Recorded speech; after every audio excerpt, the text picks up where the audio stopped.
আসসালামু আলাইকুম। আপনারা কেমন আছেন সবাই? নিশ্চয়ই খুব ভালো, সেটা চেহারা দেখেই বোঝা যাচ্ছে। মাশাআল্লাহ, আলহামদুলিল্লাহ। বেগুন আলহামদুলিল্লাহ খাচ্ছি। খেয়ে দিয়ে এখন আর শেষ করার উপায় নেই। তবে হারভেস্ট করে রাখতে হবে, যেহেতু এটা অনেক বেশি ম্যাচিউরড হয়ে গেলে খাওয়াটা অনেকটা ডিফিকাল্ট হয়ে যাবে। সো দ্যাট আজকে পারছি না, আগামীকাল হয়তো ইনশাল্লাহ করা যাবে। তো সেক্ষেত্রে ভাবলাম যে একটু এটাকে যদি আমি ক্যামেরা বন্দি করে রাখতে পারি। তো এই ১ নাম্বার বেগুন গাছটা আমি দেখাই। সেটা হচ্ছে, এটা আমার সেই ঐতিহাসিক বেগুন গাছ, যেটা কিনা আমি খেয়ে একদম এটাকে হার্ড প্রুনিং করে দেওয়ার পরে এটার বাম্পার ফলন আসছে বলা যেতে পারে। গাছ জুড়ে শুধু বেগুন আর বেগুন, এবং দেখতে কতটা চমৎকার। আলহামদুলিল্লাহ, আমার অ্যাকচুয়ালি দেখতেই বেশি ভালো লাগছে, খাওয়াটা বেশি মুখ্য না। আবার আমার দুজন প্রিয় আপু আছে, ওরা এত বেশি বেগুন পছন্দ করে। একজন তো ভীষণ দূরে, তার খাওয়ার উপায়টা নেই। আরেকজন আছে, কিন্তু সে খাবো খাবো করে আর খুব একটা খেতে পারছে তা মনে হয় না, কারণ যদি উনি খেতেই পারতেন তাহলে কিন্তু এতটা বেগুন থাকার কথা না গাছে। তো যাই হোক, আমি যদি এখানে একটু দেখি, মাশাল্লাহ কোথায় কোথায় হয়ে রয়েছে। হ্যাঁ, একদম ভিতরে। এখানে আমার ১টা, ২টো, ৩টা, ৪টা, ৫টা, ৬টা, ৭, ৮, ৯, ১০, ১১, ১২, ১৩, ১৪, প্রায় ১৪টা বেগুন এসেছে। এবং এখান থেকে আমি জানি না আপু আগে হারভেস্ট করেছে কিনা।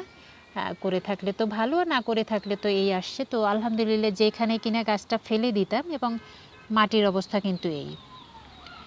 তো আলহামদুলিল্লাহ, এটা মূলত ১ বছর ধরে এটা দিচ্ছে। গত ১ বছর আগে আমি গাছটা লাগিয়েছিলাম। ১ বছরের কিছুটা হয়তো কম, বাট প্রায় ১ বছর বলা যেতেই পারে। এবং কতটা লম্বা হয়েছে মাশাল্লাহ। হ্যাঁ, আমার হাতের যদি ধরি তো ১ বিঘতেরও বেশি। আলহামদুলিল্লাহ, মাশাল্লাহ।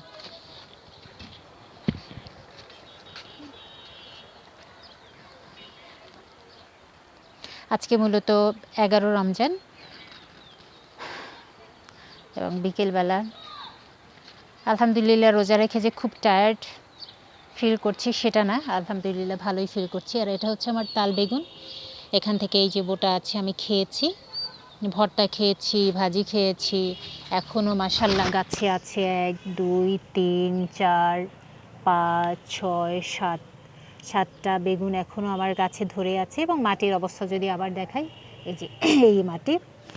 পাশে আরেকটা বেগুন, ২টো আমি এগুলো হ্যাঙ্গিং করে রেখেছিলাম, কিন্তু যেহেতু এখন ঝড় বৃষ্টির সময় হ্যাঙ্গিং করাটা একটু ডিফিকাল্ট হয়ে যাচ্ছে, কারণ এটা বাহিরে পড়ে যাওয়ার সম্ভাবনা। দ্যাটস ওয়াই আমি এটা এখানে রেখেছি। এবং এটাই কিন্তু ওপাশে গোল বেগুন আছে, পাশে লম্বা বেগুন আছে। প্রত্যেকটা বেগুন গাছে মাশাল্লাহ মাশাল্লাহ, এবং এটা আল্লাহর কাছে শুকরিয়া আদায় করার মতো। পরের বেগুন গাছ যেটা আছে সেটাই কিন্তু একই রকম ফলন এসেছে। এবং দেখতে আমার ক্যামেরার রেজুলেশন অতটা ভালো নয় বলে হয়তো ক্লিয়ারলি বোঝা যাচ্ছে না, বাট দেখতে কিন্তু অসাধারণ। যখন আমি দেখছি এখন এই মুহূর্তে, খালি চোখে দেখলে কিন্তু ভীষণ ভালো লাগছে। তো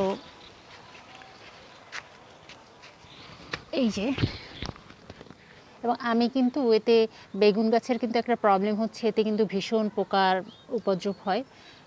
মেডিসিন বাজারের বেগুনগুলো খেতে কিন্তু টক টাইপের এবং এর টক লাগে, এবং এর কিন্তু উপরের যে ছোলকাটা থাকে, যে উপরের অংশটা কিন্তু অনেক বেশি হার্ড হয়ে থাকে। বাট ওটার কারণ হচ্ছে ওটা কেমিক্যাল ফার্টিলাইজার ইউজ করার ফলে, এবং প্রায় একদিন পর একদিন ওরা বিষ, যেটা কিনা কীটনাশক ইউজ করে, যার কারণে ওর অবস্থা ওরকম হয়। এবং টেস্ট কিন্তু আসলে বেগুনের টেস্ট থাকে না। তো সেখান থেকে আমাদের বেগুনগুলো আলহামদুলিল্লাহ খুব ভালো এবং মিষ্টি লাগে খেতে। আমি খৈল পচা ইউজ করি, কিচেন ওয়েস্ট পচা ইউজ করি। এটা হচ্ছে আমার সেই সবুজ বেগুন, এটা এখনও আসেনি, বাট এই যে আসছে, ফুল এসছে, ইনশাল্লাহ আসবে। আর এটা সবুজ বেগুন বলে আমি লোকাল মার্কেট থেকে কিনেছিলাম, বাট এটা সবুজ কালার তো হয়নি, এরকম ব্ল্যাক কালারই আসছে। তো যাই হোক, একটা আসলেই হলো। এখান থেকেও আমি খেয়েছি, গাছ থেকে খেয়েছি আলহামদুলিল্লাহ। বাকিটা হয়তো পারবো আমি একটু যদি ওপাশটায় যাই। আমার সর্বমোট বেগুন আছে, বেগুন গাছ আছে 25টা। আমি আল্লাহর কাছে দোয়া করেছিলাম যে আল্লাহ আমার জন্য এবার রোজায় খুব একটা বাজারে যেতে না হয়, কারণ বাজারে যেতে ভীষণ কষ্ট লাগে, কষ্ট হয়। যার কারণ হচ্ছে সকালবেলা বাজারে যেতে হয়, তো ওই সময়টা অ্যাকচুয়ালি আমি ঘুমাই সত্যি কথা বলতে। সাহারি খাওয়ার পর ফজরে আজান দিলে নামাজ পড়ে আমি ঘুমাই। বাট বাজার অ্যাকচুয়ালি বাজারের সময়টা এমন, সকাল 6:30 থেকে 10টার মধ্যে বাজার অলমোস্ট শেষ হয়ে যায়, এবং ভালো কিছু পেতে গেলে অবশ্যই আমাকে 8টার ভেতরে বাজারে যেতে হবে। বাট ওই সময়টাতে অ্যাকচুয়ালি আমি একটু রেস্ট করি। তো যাই হোক, মহান আল্লাহ সুবহানাহু ওয়া তাআলা আমাকে প্রচুর সবজি দিয়েছেন। রোজার সারাটা মাস আমার কোনো সবজি কিনতে হয়নি, এবং অনেকগুলো সবজির ভ্যারাইটি ছিল। তার মধ্যে বরবটি ছিল, লাউ তো আছেই, বেগুন, পুঁই শাক, ঢেঁড়স, আলহামদুলিল্লাহ হয়ে গেছে। এই জন্য মহান রব্বুল আলামিনের কাছে অন্তর থেকে শুকরিয়া জানাই। আলহামদুলিল্লাহ, আলহামদুলিল্লাহ।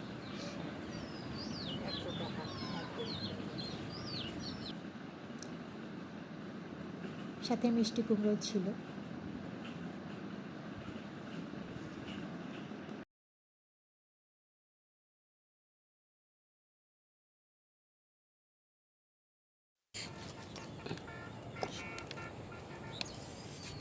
দুই হাতে চাপ দাও, আমি ধরেছি।